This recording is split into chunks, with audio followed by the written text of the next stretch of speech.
అందరికీ నమస్కారం. నేను మీ మధురి రంగసాయి రెడ్డి. ఈరోజు ఆంధ్రప్రదేశ్లో కొలువు తీరినటువంటి కూటమి ప్రభుత్వం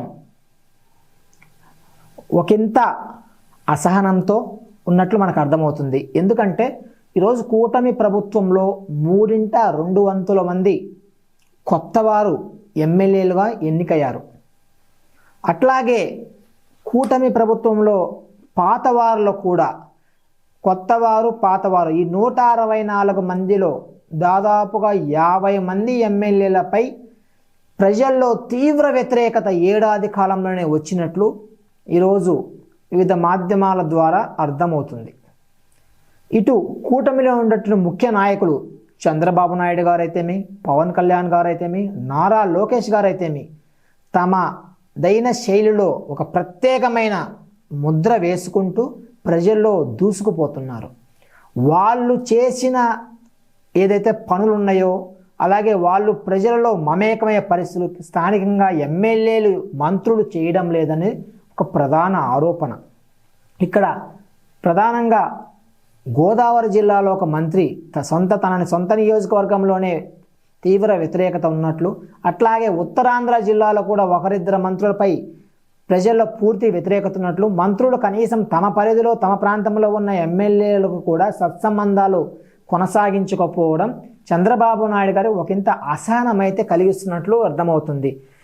ఎందుకంటే ఈరోజు ఏడాది కాలంలోనే 50 మంది ఎమ్మెల్యేలపై తీవ్ర వ్యతిరేకత వచ్చిందంటే ఇక రాబోయే 4 ఏళ్ల పరిస్థితి ఏంటి, 2029 ఎన్నికల్లో పార్టీ మనుగడేంటి అని ఈరోజు కూటమి అధినాయకులు ఆవేదన వ్యక్తం చేస్తున్నట్లు తెలుస్తుంది. చంద్రబాబు గారంటే ప్రతి విషయంలో బేరీ చేసుకుంటూ సర్వే చేసుకుంటూ కొనసాగే ఒక వ్యక్తి. అలాంటి వ్యక్తికి కూడా ఈరోజు కొంతమంది ఎమ్మెల్యేల మాట వినకుండా తమదైన రీతిలో అక్రమాలకు దౌర్జన్యాలకు పాల్పడుతూ ప్రజల్లో తీవ్ర వ్యతిరేకత అటు పార్టీకి అటు తన ఎమ్మెల్యే పదవికి తనకి కూడగట్టుకున్నట్టు అర్థమవుతుంది. అంటే ప్రధానంగా మద్యం, ఇసుక, మట్టి, రియల్ ఎస్టేట్ దౌర్జన్యాలు, ఇలా కమిషన్ల వ్యవహారాలు, కొత్తగా ఇప్పుడు కొన్ని మనం చూసినాం రాయలసీమ ఒక నియోజకవర్గంలో చికెన్ పై కూడా కమిషన్ల వసూలు, కేజీకి 10 రూపాయలు 20 రూపాయలు. అసలు ఎక్కడికి పోతుంది?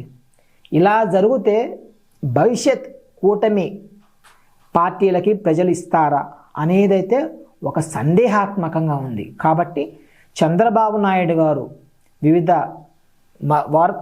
మార్గాల ద్వారా సర్వేలు తెప్పించుకొని ఆ సంబంధిత ఎమ్మెల్యేలకి పిలిచి మందలిస్తున్నట్టు, రాబోయే కాలంలో ప్రవర్తన మార్చుకోకపోతే మాత్రం సీటు కూడా ఇవ్వకపోవచ్చని అర్థమవుతుంది. ఏది ఏమైనా అధికార దాహంతో ఎవరున్నా అధికార దుర్వినియోగానికి పాల్పడితే మాత్రం భవిష్యత్ అనేది సరైన సమాధానం చెబుతుంది అని ఈరోజు మనం వైసీపీ వారిని చూస్తే మనకు అర్థమైపోతుంది.